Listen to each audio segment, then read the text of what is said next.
நலம் காக்கும் ஸ்டாலின், உங்கள் குடும்பத்தின் நலன் அரசின் பொறுப்பு. ஜெர்மனி பிரிட்டன் பயணத்தில் மொத்தம் 15,516 கோடி ரூபாய் முதலீடுகள் ஈர்க்கப்பட்டுள்ளதாக தமிழ்நாடு முதலமைச்சர் மு.க. ஸ்டாலின் அறிவித்துள்ளார். தமிழ்நாட்டுக்கு முதலீடுகளை ஈர்க்கும் நோக்கில் ஜெர்மனி பிரிட்டன் நாடுகளுக்கு முதலமைச்சர் மு.க. ஸ்டாலின் பயணம் மேற்கொண்டுள்ளார். ஏற்கனவே 7,020 கோடி ரூபாய் மதிப்பிலான 26 புரிந்துணர்வு ஒப்பந்தங்கள் ஜெர்மனி நிறுவனங்களுடன் கையொப்பமாகின. இந்நிலையில் பிரிட்டன் பயணத்தில் இதுவரை 7 நிறுவனங்களுடன் 8,496 கோடி ரூபாய் மதிப்பிலான புரிந்துணர்வு ஒப்பந்தங்கள் கையெழுத்தாகி இருப்பதாக முதலமைச்சர் மு.க. ஸ்டாலின் தெரிவித்துள்ளார்.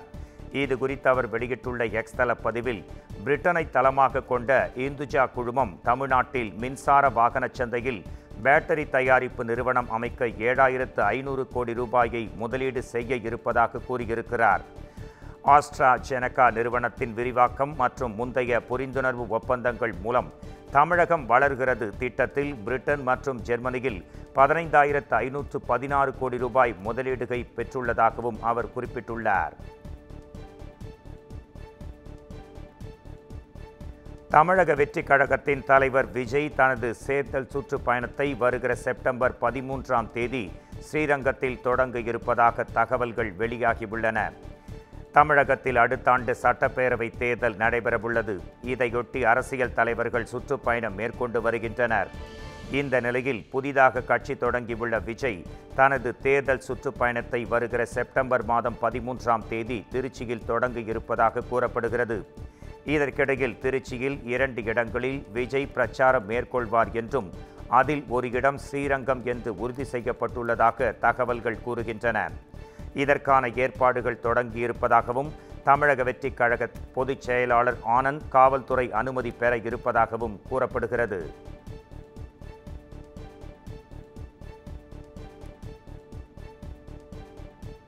சென்னை டிஜிபி அலுவலக வாசலில் புரட்சி தமிழகம் கட்சி தலைவர் மூர்த்தியை விடுதலை சிறுத்தைகள் கட்சி நிர்வாகிகள் காலணியால் தாக்கியதால் பெரும் பரபரப்பு நேரிட்டது. ஆடுதுறை பேரூராட்சி தலைவர் ம.க. ஸ்டாலினை கொலை செய்ய முயற்சித்த நபர்களை கைது செய்ய கோரியும், ம.க. ஸ்டாலினுக்கு துப்பாக்கி ஏந்திய போலீஸ் பாதுகாப்பு வழங்க கோரியும் பாமக எம்எல்ஏவுமான அருள் டிஜிபி அலுவலகத்தில் புகார் அளிக்க சென்றார்.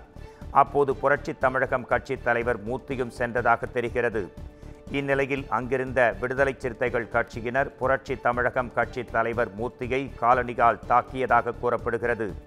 இதனையடுத்து செய்தியாளர்களை சந்தித்த மூர்த்தி, தொடர்ந்து பட்டியலின சமூகத்திற்கு திருமாவளவன் துரோகம் செய்து வருவதை தான் அம்பலப்படுத்தி வருவதால் தன் மீது தொடர்ச்சியாக விடுதலை சிறுத்தைகள் கட்சியினர் கொலைவெறி தாக்குதல் நடத்தி வருவதாக கூறினார்.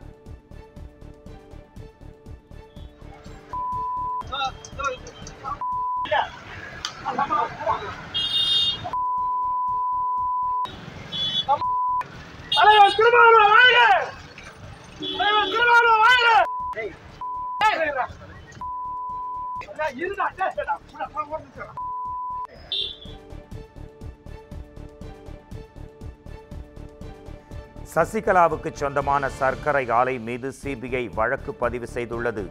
அதில் பண மதிப்பிழப்பிற்கு பிறகு காஞ்சிபுரத்தில் உள்ள சர்க்கரை ஆலையை 450 கோடி ரூபாய் பழைய நோட்டுகள் கொடுத்து வி.கே. சசிகலா வாங்கியதாக கூறப்படுகிறது.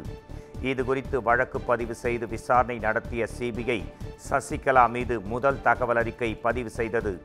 ஏற்கனவே கடந்த ஆகஸ்ட் மாதத்தில் சென்னை, திருச்சி, தென்காசி ஆகிய இடங்களில் இது தொடர்பாக சோதனைகள் நடத்தப்பட்டன. அதில் கைப்பற்றப்பட்ட ஆவணங்களை கொண்டு முதல் தகவல் அறிக்கை பதிவு செய்யப்பட்டுள்ளது.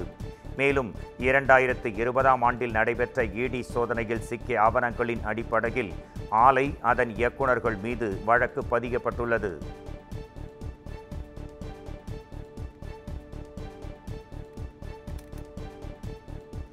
சிவகங்கையில் முன்னாள் அமைச்சர் செங்கோட்டையனுக்கு நன்றி தெரிவித்து முக்கிய வீதிகளில் ஒட்டப்பட்டுள்ள சுவரொட்டிகள் பெரும் பரபரப்பை ஏற்படுத்தியுள்ளது. அதிமுகவிலிருந்து பிரிந்து சென்றவர்களை ஒருங்கிணைக்க 10 நாட்களில் முயற்சி எடுக்க வேண்டும் என கட்சியின் பொதுச் செயலாளர் எடப்பாடி பழனிசாமிக்கு முன்னாள் அமைச்சர் செங்கோட்டையன் காலக்கெடு நிர்ணயித்தார். இந்நிலையில் செங்கோட்டையனின் இந்த நடவடிக்கைக்கு நன்றி தெரிவித்து சிவகங்கையில் போஸ்டர் ஒட்டப்பட்டுள்ளது. அதில் பிரிந்து கிடக்கும் கழகத்தை ஒன்றிணைத்து வரும் 2026 நடைபெறும் சட்டப்பேரவைத் தேர்தலில் எம்ஜிஆர் ஜெயலலிதா அவர்களின் பொற்கால ஆட்சி அமைய வேண்டுமென்று சபதமேற்றிருக்கும் முன்னாள் அமைச்சர் செங்கோட்டையனுக்கு நன்றி என்று தெரிவிக்கப்பட்டுள்ளது.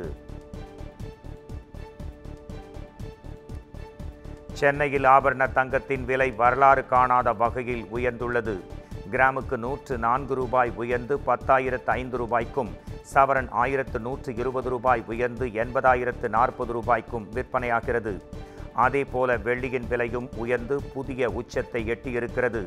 1 கிராம் வெள்ளி 2 ரூபாய் உயர்ந்து 138 ரூபாய்க்கும், கிலோ வெள்ளி 1,38,000 ரூபாய்க்கும் விற்பனை செய்யப்படுகிறது. கடந்த சில நாட்களாகவே கிடுகிடுவென உயர்ந்து வரும் தங்கத்தின் விலை இந்த ஆண்டு இறுதிக்குள் 1 சவரன் 1 லட்சம் ரூபாய் வரை எட்டும் என நகை வியாபாரிகள் கணித்திருக்கின்றனர்.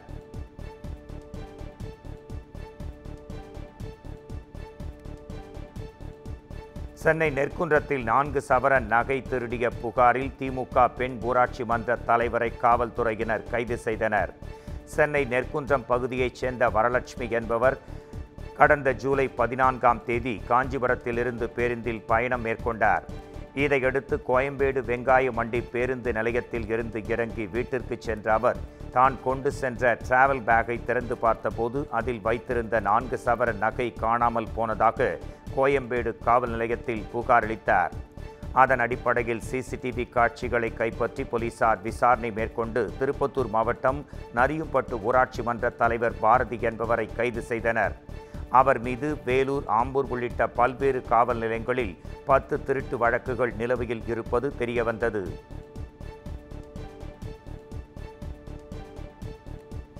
கடலூர் மாவட்டம் சிதம்பரத்தில் 7.5 கோடி ரூபாய் மதிப்பிலான ஆம்பர்கிரீஸை கடத்திய இளைஞரை போலீசார் கைது செய்தனர். சிதம்பரம் அருகே தச்சன்குளம் பகுதியில் வாகன சோதனையில் ஈடுபட்டிருந்த தனிப்படை போலீசார் அவ்வழியாக வந்த காரை நிறுத்தி சோதனை செய்தனர். அப்போது காரில் 7 கிலோ ஆம்பர்கிரீஸ் எனப்படும் திமிங்கல எச்சம் இருப்பது கண்டறியப்பட்டது. தொடர்ந்து கடத்தலில் ஈடுபட்ட ராஜசேகரை கைது செய்த காவல்துறையினர் 7.5 கோடி ரூபாய் மதிப்புள்ள திமிங்கல எச்சத்தை பறிமுதல் செய்தனர். இதைத் தொடர்ந்து கைப்பற்றப்பட்ட திமிங்கல எச்சத்தை ஆய்வுக்காக சென்னைக்கு அனுப்பி வைக்க உள்ளதாகவும், கடத்தலில் தொடர்பு கொண்டவர்கள் குறித்து விசாரணை நடத்தப்பட இருப்பதாகவும் மாவட்ட காவல் கண்காணிப்பாளர் ஜெயக்குமார் தெரிவித்தார்.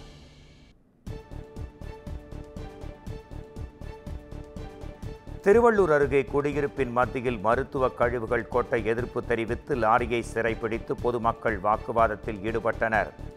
காக்கலூர் அருணாச்சல நகர் குடியிருப்பு பகுதியில் சென்னையைச் சேர்ந்த சுரேஷுக்கு சொந்தமான இடத்தில் மருத்துவ கழிவுகள் அடிக்கடி கொட்டி கொளுத்தியதால் அப்பகுதி மக்களுக்கு மூச்சு திணறல், தோல் அரிப்பு உள்பட பல வியாதிகள் ஏற்பட்டதாக கூறப்படுகிறது. இதுகுறித்து மாவட்ட மாசு கட்டுப்பாட்டு வாரியத்திற்கு பலமுறை புகார்கள் அளித்தும் எந்தவித நடவடிக்கையும் எடுக்கப்படாத நிலையில் ஆத்திரமடைந்த அப்பகுதி மக்கள் டன் கணக்கில் காலாவதியான பிளாஸ்டிக் மற்றும் மருத்துவ கூல்ட்ரிங்க்ஸ் பாட்டில்கள் மற்றும் கழிவுகளை ஏற்றி வந்த லாரியை சிறைப்பிடித்து வாக்குவாதத்தில் ஈடுபட்டனர். இது குறித்த தகவலின் பேரில் அங்கு சென்ற திருவள்ளூர் வட்டாட்சியர் பாலாஜி மருத்துவ கழிவுகளை கொட்ட எதிர்ப்பு தெரிவித்து லாரியை திருப்பி அனுப்பினார். பொதுமக்கள் வைத்த கோரிக்கையை ஏற்று ஏற்கனவே அங்கு கொட்டப்பட்டுள்ள மருத்துவ கழிவுகளை உடனடியாக அகற்ற நடவடிக்கை எடுப்பதாகவும் வட்டாட்சியர் அப்போது உறுதியளித்தார்.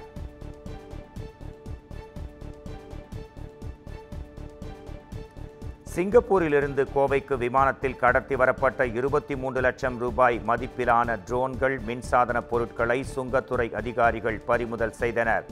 சிங்கப்பூரிலிருந்து கோவைக்கு வரும் விமானத்தில் ட்ரோன்கள் கடத்தப்படுவதாக சுங்கத்துறை அதிகாரிகளுக்கு ரகசிய தகவல் கிடைத்தது. இதைத் தொடர்ந்து சிங்கப்பூரில் இருந்து கோவைக்கு ஸ்கூட் விமானத்தில் வாய்ந்த பயணிகளின் உடைமைகளை சுங்கத்துறை அதிகாரிகள் நவீன ஸ்கேன் இயந்திரத்தின் உதவியுடன் சோதனை செய்தனர். அப்போது 3 பயணிகளின் பைகளில் 23 லட்சம் ரூபாய் மதிப்புள்ள 77 நவீன ரக ட்ரோன்கள் மற்றும் மின்சாதன பொருட்கள் இருந்தது கண்டறியப்பட்டது.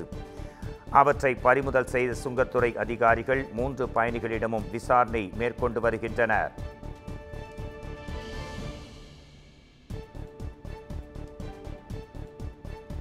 சென்னையை அடுத்த பள்ளிக்கரணையில் விடுமுறை நாளில் சட்டவிரோத மது விற்பனை நடைபெற்ற வீடியோ தற்போது வெளியாகியுள்ளது. மிலாதி நபியை முன்னிட்டு மதுக்கடைகளுக்கு அரசு விடுமுறை அளிக்கப்பட்டது.